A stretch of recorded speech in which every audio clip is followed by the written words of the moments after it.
रवींद्रनाथ टैगोर, जिन्हें गुरुदेव के नाम से जाना जाता है, भारतीय साहित्य के एक अमूल्य रत्न थे। उनके लेखन ने न केवल भारतीय समाज को बल्कि पूरी दुनिया को प्रेरित किया। वे कवि, लेखक, नाटककार, दार्शनिक और संगीतकार थे। उनके जीवन और लेखन में भारतीय संस्कृति, परंपरा और आधुनिकता का अनोखा मिश्रण देखने को मिलता है। टैगोर की कहानियों में समाज के विभिन्न पहलुओं और मानवीय भावनाओं का गहरा चित्रण मिलता है। यहाँ उनकी प्रसिद्ध कहानी पत्नी का पत्र का पहला भाग प्रस्तुत है, जो मानवीय संबंधों, महिलाओं के अधिकारों और सामाजिक सुधारों का सजीव चित्रण करती है। पत्नी का पत्र रवींद्रनाथ टैगोर की सबसे चर्चित कहानियों में से एक है।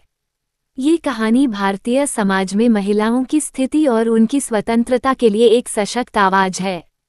यह एक पत्नी, मृणाल, के आत्मसम्मान और स्वतंत्रता की कहानी है, जिसे टैगोर ने बहुत ही संवेदनशीलता और सशक्त भाषा में प्रस्तुत किया है।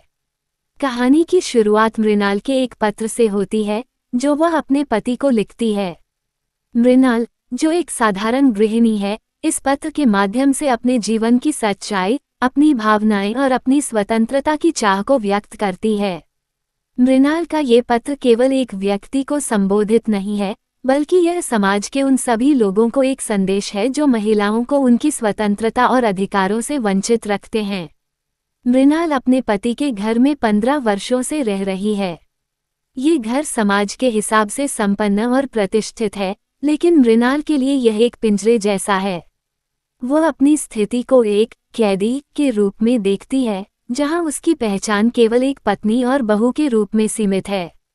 मृणाल एक शिक्षित और विचारशील महिला है।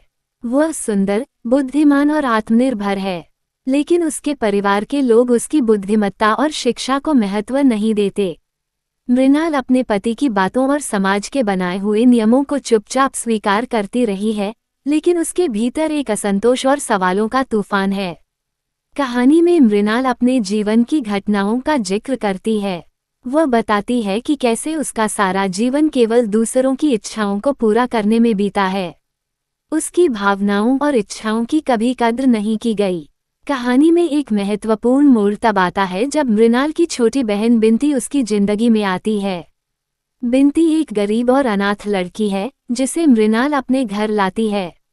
मृणाल बिंती में खुद को देखती है और उसे स्नेह और देखभाल से भर देती है। लेकिन इस घर के लोग बिंती को स्वीकार नहीं करते। वे उसे एक बोझ मानते हैं और उसकी उपेक्षा करते हैं। बिंती का नाजुक स्वास्थ्य और समाज की उपेक्षा उसे कमजोर बना देती है। मृणाल उसके लिए हर संभव कोशिश करती है, लेकिन अंततः वह इस घर की कठोर परिस्थितियों के कारण अपनी जान गंवा देती है। बिंती की मौत मृणाल के जीवन को पूरी तरह से बदल देती है। ये घटना मृणाल के भीतर एक क्रांति ला देती है। वह समझ जाती है कि यह घर केवल एक पिंजरा है, जहां महिलाओं को उनकी पहचान और स्वतंत्रता से वंचित किया जाता है। मृणाल अपने पति को पत्र लिखकर अपने दिल की सारी बातें कहती है। वह बताती है कि उसने 15 वर्षों तक एक आदर्श पत्नी और बहू बनने की कोशिश की, लेकिन उसे कभी भी वह सम्मान और प्यार नहीं मिला जिसकी वह हकदार थी। कहानी के अंत में मृणाल ये निर्णय लेती है कि वह अपने पति के घर वापस नहीं लौटेगी। वह अपने जीवन को स्वतंत्र रूप से जीने का फैसला करती है। वह कहती है, मैं तुम्हारे घर में लौटने के लिए नहीं हूँ। मैं उस दुनिया की खोज करने के लिए जा रही हूँ, जहाँ मेरा अस्तित्व केवल एक पत्नी या बहू के रूप में सीमित न हो। पत्नी का पत्र टैगोर की उन कहानियों में से है, जो महिलाओं के अधिकारों और उनकी स्वतंत्रता के लिए एक सशक्त आवाज उठाती है। मृणाल का चरित्र ये दर्शाता है कि महिलाएं केवल परिवार और समाज की इच्छाओं को पूरा करने के लिए नहीं हैं, बल्कि उनकी भी अपनी इच्छाएं और सपने हैं। ये कहानी भारतीय समाज की पितृसत्तात्मक व्यवस्था पर एक तीखा प्रहार है। ये दिखाती है कि कैसे महिलाएं समाज के बनाए हुए नियमों में बंधी रहती हैं और उनके अधिकारों को नकारा जाता है। टैगोर ने मृणाल के माध्यम से एक महिला के दिल की गहराइयों को बहुत ही खूबसूरती से व्यक्त किया है। मृणाल का दर्द, उसका असंतोष और उसकी आज़ादी की चाह हर पाठक के दिल को छू जाती है। पत्नी का पत्र केवल एक कहानी नहीं, बल्कि एक संदेश है कि महिलाएं भी अपने जीवन के फैसले लेने की हकदार हैं।